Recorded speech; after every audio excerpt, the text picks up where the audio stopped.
Colourblind. Marion Iroquoisa managed somehow to dodge out of the way, swinging her staff wildly as she did so. It connected with the thing's shoulder, and to her horror its entire arm came off.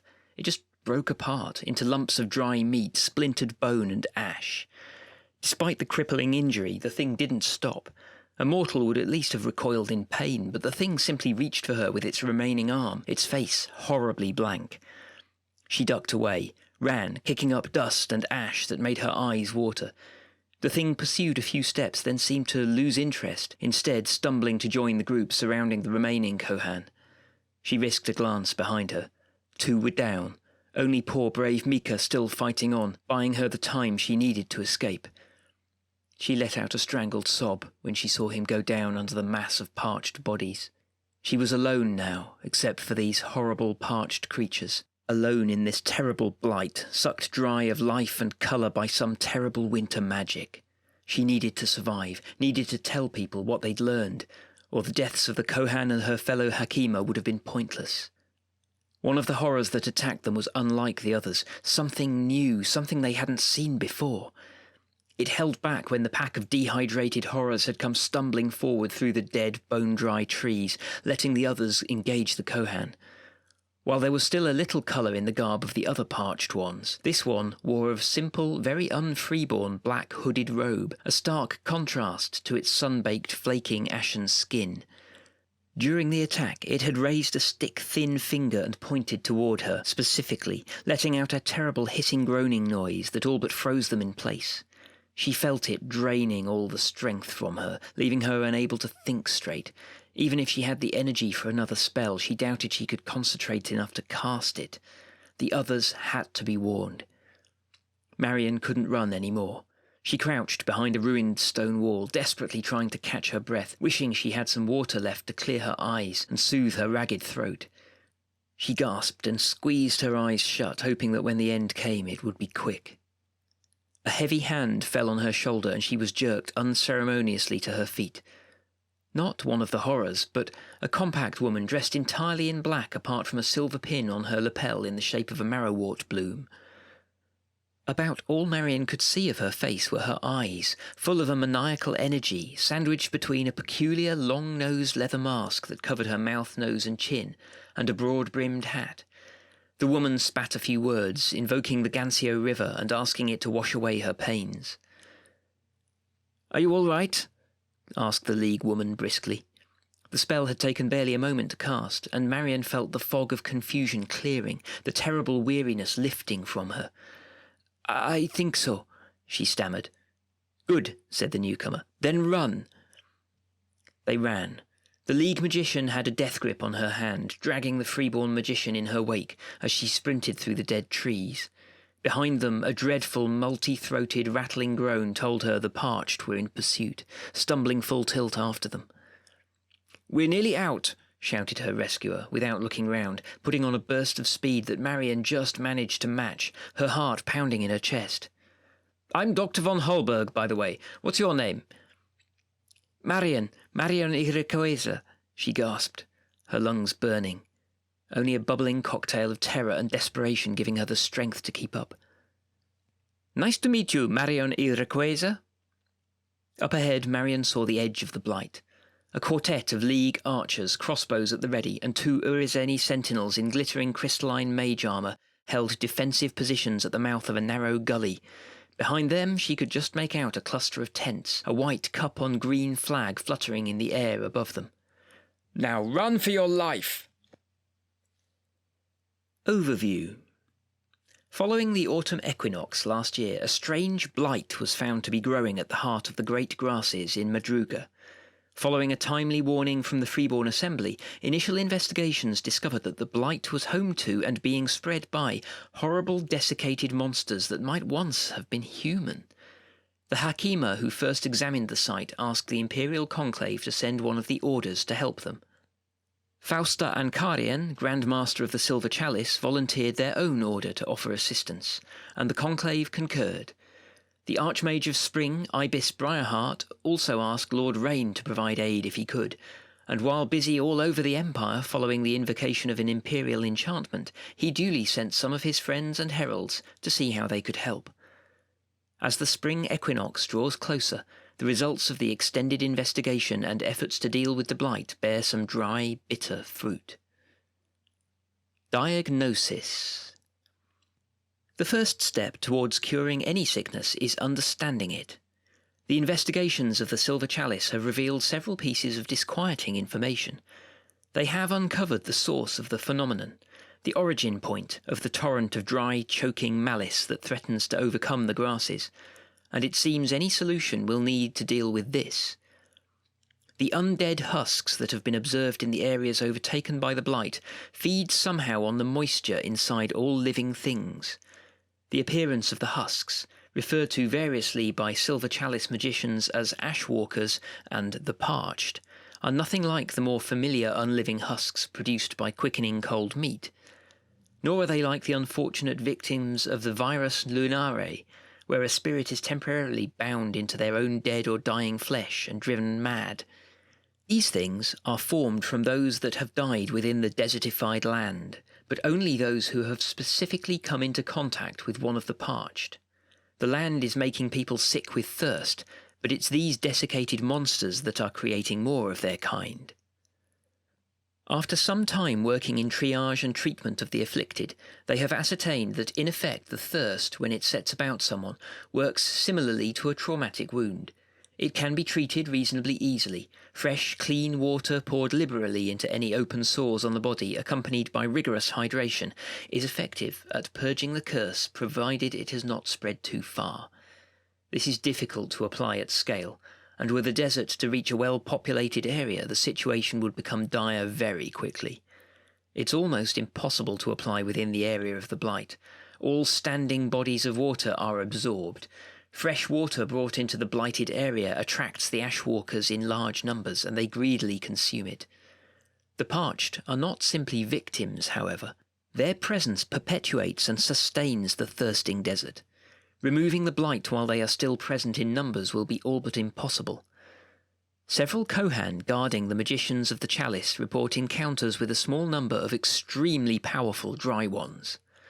They embody the parching nature of the blight, seeming to have the form of ancient mummified corpses, dressed in peculiar garb like that of the Brass Coast, but with a much starker colour scheme. No freeborn would be seen dead wearing so much white or black cloth, and each one of them seems to favour a very un-freeborn hooded or cowled robe. A historian among the Hakima claims that, if anything, these robes are reminiscent of the kind of garb some pre-Highguard patricians would wear, which leads to the Kohan christening these more powerful creatures the Dry Patricians, or Navigators of the Waste. Most of those encountered so far have been identified as members of the Aldea du Tutamen family. There's speculation all of them are members of the immediate family. A brave group of Silver Chalice magicians and freeborn Hakima managed to corner one of the Dry Patricians and work to try and find a way to destroy it. It appears that they are composed more of ash, sand and dust than of meat and bone. While they can be brought down by weapons and spells, they can't be destroyed by such mundane means. Fortunately, there are magicians among the group who are able to employ divinations such as Bright Lantern of Ophis or Wisdom of the Balanced Blade, and they are able to get very valuable information. The Walkers of the Waste. The blight in the Great Grasses originates, as suspected, with the Aldea di Tutamen. The Dry Patricians are members of the family infused with a devastating winter magic curse, one they brought upon themselves in pursuit of the very unfreeborn end of physical immortality. Their humanity has been utterly erased by the winter resonances of preservation and unquenchable thirst. Wherever they go, they suck all the moisture out of the air and soil in a desperate attempt to slake their unending parched thirst, but the nature of the curse makes this impossible. Instead, they simply spread the ashen blight wherever they go. In theory, if they could be contained for long enough, they would become dormant, but unfortunately they wouldn't die. One thing that definitely doesn't work, one of the first things tried, is the exorcism ceremony. Further investigation with the Insight ceremony reveals that they have no aura. They are not humans, orcs, creatures of the realm, ghosts, or other. This most likely means they are not alive in any sense that the Insight ceremony can register, and it gathers no information about them. They have been transformed in such a way that they are arguably no longer people at all, but artifacts of the Blight. This strongly suggests they are not human souls trapped in dead bodies, or corpses animated by spirits, or anything else, so it is unsurprising that the exorcism ceremony cannot get a purchase on them. There's nothing to dispel. This also explains why the ward, "Hold back frozen hunger," doesn't seem to noticeably impede them. Although they are not alive, they are also not undead, or at least not undead in the way that ritual can discern. However, it does seem likely that a specific ward could be created to weaken these specific creatures, to mimic the effect of hold back frozen hunger and similar rituals, but it would need an arcane projection to create. Wisdom of the Balanced Blade, however, reveals a way they can be defeated. The Winter Divination reveals that the Dry Patricians can ultimately be destroyed only by the ritual Words of Ending, which tears apart the magic that is sustaining them. It attacks the ashen core that has infused their tissues and filled them with winter magic. The ritual will need to be performed at magnitude 18, as if the Navigator of Waste were an artifact. There is some speculation that they might actually be more similar to Ushabti than humans or orcs, although there is no easy way of proving such a theory. Fortunately, there seem to be only a handful of these Dry Patricians, however. The majority of the monsters encountered in the Blight are innocent members of the household, people who have fallen prey to the spreading curse, or those who've died in the area. The magic that infuses them is significantly less powerful. They are still physically similar to normal humans, although their flesh is badly desiccated. Again, Insight provides no information about them. They are objects rather than creatures. Unfortunately, examination of the parched shows signs that some, not all of them, but some, are very slowly transforming into Dry Patricians themselves. Containing the Blight seems to have significantly slowed down the transformation, but it is still happening. There's nothing to explain what the difference between the parched who are transforming and those who show no sign of change might be. Like the more powerful monsters, simply incapacitating them will only slow them down for a time. Cutting them apart seems ineffective. Over time, the parts come back together and the creature gets back up again. Luckily, it requires significantly less potent magic to deal with them. Turns the Circle, a straightforward ritual of spring magic, will reduce an incapacitated ashwalker to dry leaves. Examination of these leaves shows no lingering signs of the curse. The question of who created this phenomenon, and it is absolutely one that has been created, remains a matter for investigation once the immediate threat is contained and dealt with. What the Silver Chalice has now is remedies. The Sound of Water. When the nature of the danger is better understood, the friends of Ossagran, a handful of magicians and a few heralds of the watery eternal, put their heads together and present a suggestion. There is a certain spring they know of, whose water is supernaturally pure and fresh. A few drops are enough to quench any thirst. The waters are infused with some of the healing essence of spring, like that which comes with rivers of life, but magnified significantly. They can provide a few flasks of this water. It will almost certainly attract the thirsty horrors of the wasteland, and then they can be dealt with. There's some skepticism, but an experiment is quickly arranged and proves to be remarkably effective. A single cup of the water attracts 24 ashwalkers within minutes, and the heralds of Lord Rain say they will be able to provide several jugs of the potent water. Normally, the followers of Father Tarn suggest avoiding violence, but in this case they are adamant that the threat needs to be dealt with. "These are not people anymore," says a Holberg doctor who arrives with the heralds. "They are a sickness that must be remedied, and delivering that remedy will mean fighting." Out of character note, 2 ribbons for these jugs of water will be provided to the Grand Master of the Silver Chalice. They can use whatever Fizrep feels appropriate. The water quenches thirst but seems to have no other magical properties, except for the fact that a whole jug of this water drunk over the space of an hour or so will completely remove the gnawing endless hunger curse from an individual. Participation. Any member of the Silver Chalice Order is encouraged to roleplay their involvement in the investigation. The ritual results mentioned above might have been uncovered by your coven if you can perform one of these rituals, and likewise the insight and exorcism results. Crystal mana costs are hand-waved here. The Silver Chalice Order as a whole is considered to have provided the mana and liao needed as part of volunteering to help. You may also have ventured into the desert. While dangerous, short periods of exposure don't leave any lasting damage as long as one is suitably hydrated. One odd effect the blighted area has is that it sometimes leaches colour out of things, especially cloth. If you have a suitable piece of clothing or cloth that is faded, bleached, or otherwise ruined, you might claim that it used to be something much brighter or more vibrant, especially if you're a freeborn character, and that the desert sucked all the pigment out of it. The Parched Land. Conjunction.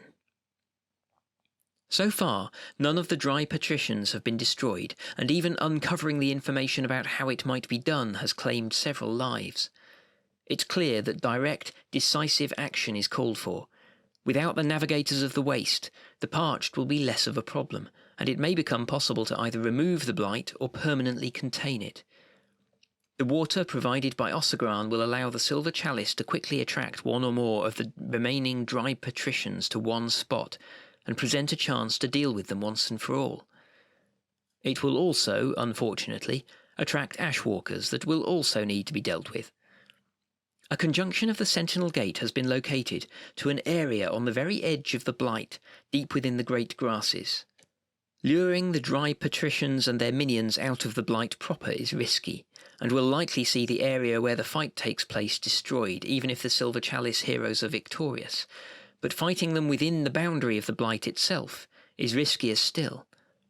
It might still be wise to ensure that any expedition through the Sentinel Gate is equipped with sufficient potions and herbs as well as healing magic to deal with any eventuality.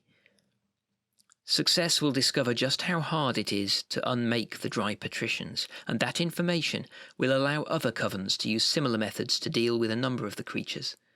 Hopefully, enough of them will be destroyed to allow a permanent solution to the problem. Failure will mean that it will be impossible to restore the grasses, and the blight will need to be contained through active magic use.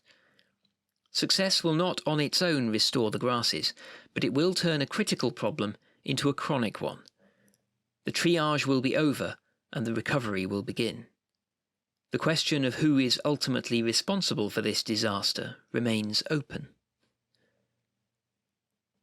The Salt Land.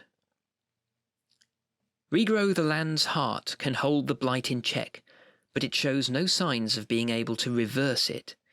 As previously discovered, a territory-wide enchantment or curse of spring magic that brings rain or raises waters will help contain the blight. The sails of the first Flame Coven of the Brass Coast laid Regrow the land's heart over Madruga, and that seems to have prevented the blight getting any worse. Along with their subsequent invocation of Hallow of the Green World, they helped provide an opportunity for the Hakima and Silver Chalice magicians to investigate in relative safety. Lives were still lost, however. At the moment, the Silver Chalice have not been able to find a solution to the blight.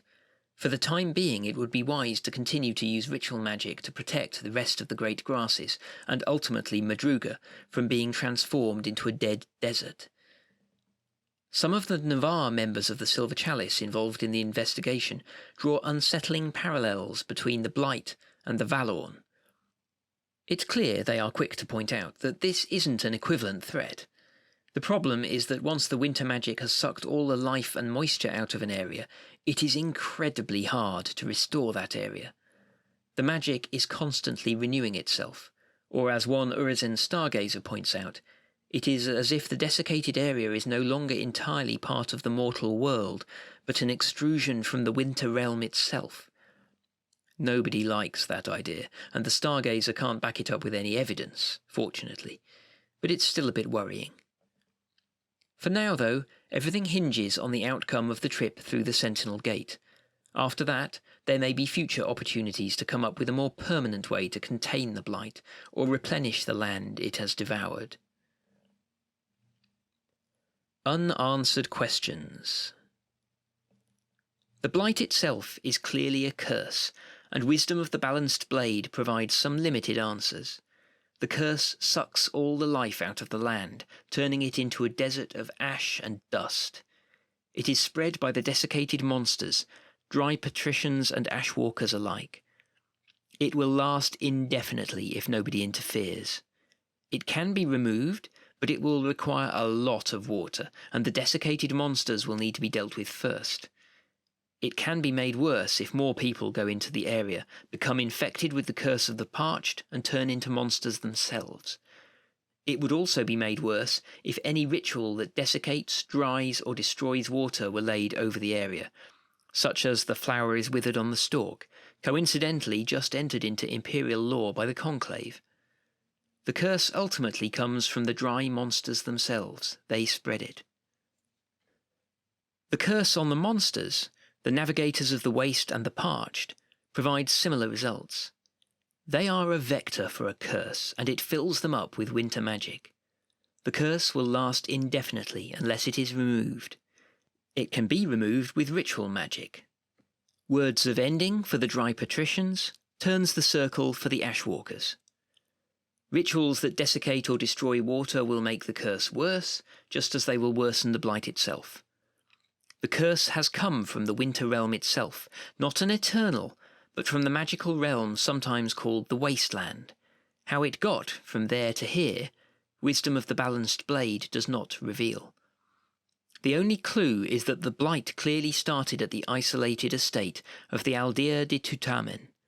They were a very old, very insular freeborn family who evidently traced their roots back to the exodus from Highguard and beyond. It seems like no coincidence that some of those who have encountered them have dubbed them dry patricians. The other families of the Great Grasses say that there was always something a little off about the Aldea de Tutamen.